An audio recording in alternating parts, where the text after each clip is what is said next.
Hello, good morning, guys. This is Teacher Gabby, and now we are going to talk about connectors. ¿Qué son los connectors? Connectors son las palabras que juntan dos oraciones.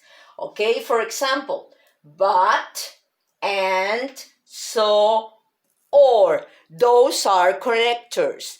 And, but, que quiere decir pero, and quiere decir in, so quiere decir bueno, or quiere decir o.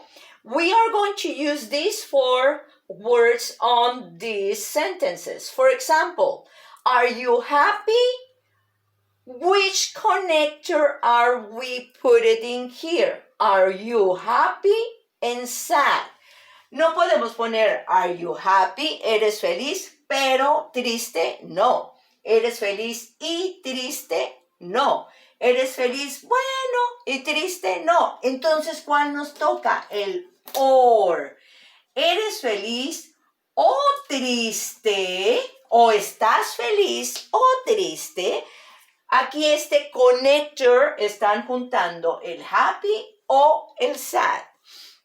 We have now Mary and Mike. Acabo de decirlo. Entonces, ¿qué connector we are going to use in here? Mary, Mike. Me faltó ponerle, por ejemplo, friends. Mary and Mike. Ese sería el connector. Puede ser my table and my chair. Or could be my hand and my finger. Okay, so Mary and Mike are friends. Then we have, I like this. It's expensive. Me gusta este. Es caro. Which one are we going to put? I like this. ¿Cuál pondríamos? Pero, but it is expensive. I like this, but it is expensive. Pero es caro. Me gusta este, pero es caro. And then the last sentence, bueno, ya saben, sería el so.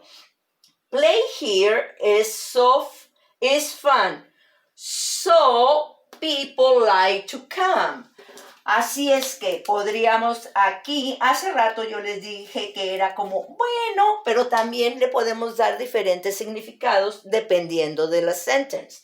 For example, we have play here is so fun. Jugar aquí es tan divertido que a la gente le gusta venir. So, people like to come, ¿ok? O podríamos haber puesto play here is so fun, aquí en medio, so fun that people like to come, ¿ok? Aquí podríamos ponerla también en este de aquí. Puede ir aquí o puede ir aquí, dependiendo del significado que queramos darle a la sentence, ¿ok? Estos son connectors. Ustedes los han visto en las lecturas que hemos tenido. In all the text that we have in the book, we have el or, el and, el but y el so. Lo han leído, ¿ok? Well, guys, I want you to study the connectors and the vocabulary unit 4, ¿ok? Page 54. So, see you guys. Bye.